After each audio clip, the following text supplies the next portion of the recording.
bill repeals an otherwise archaic act and in its place seeks to enact the Control of Infectious Diseases Bill. What this new bill does is to take most of the provisions of the Quarantine Act that subsist and are relevant to the present time and expunge the archaic provisions, many of which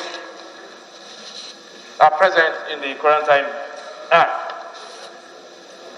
What I will do, Honorable Speaker, Honorable colleagues, is to try to apply 3-4 areas that this Infectious Diseases Control Act seeks to perfect or modernize the Quarantine Act.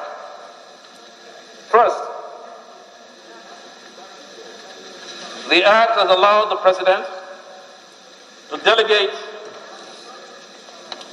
to the Minister of Health the powers, in the first instance, exercised by the President to be exercised by or exercisable by the Minister of Health.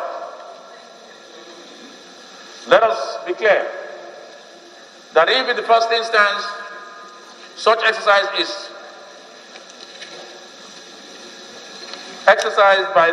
such power is exercised by the Minister of Health, as it was by the President, within 10 days, I believe, they still need to seek approval of the National Assembly. The first instance exercise of power is just to deal with an emergency situation.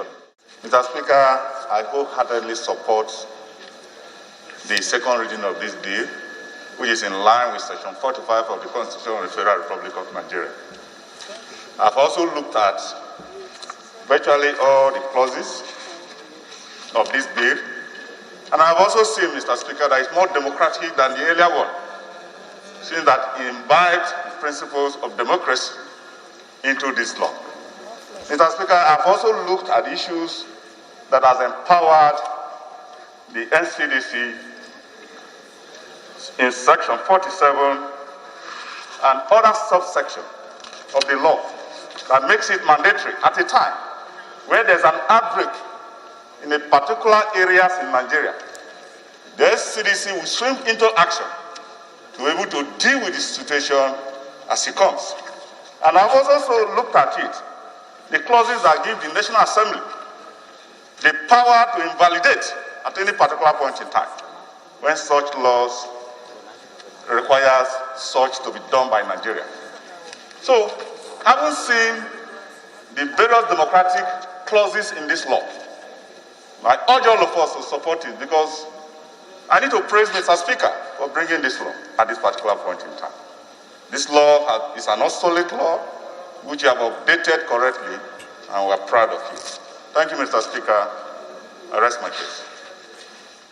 Mr. Speaker, I also want to speak in support of reading of this very important bill for the second time, but I have a few observations that I want to make.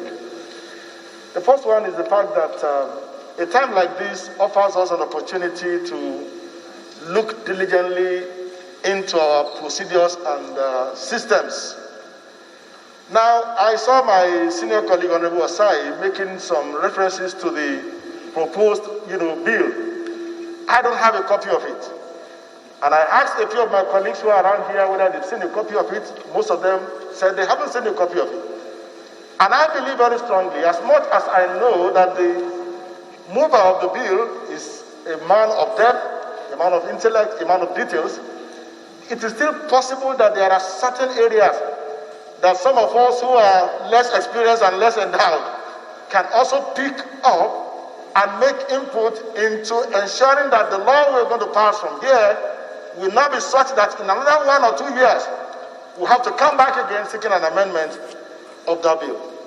And he read the general principles of the bill, and I want to wonder, for example, whether there are provisions there that make it mandatory for states to establish infectious centers and testing centers as an obligation as part of the law.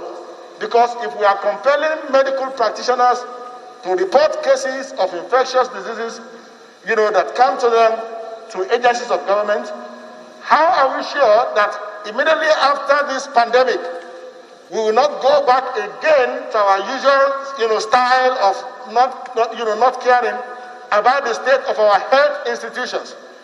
I also want to know whether there are provisions there for social welfare for those who are victims of infectious diseases.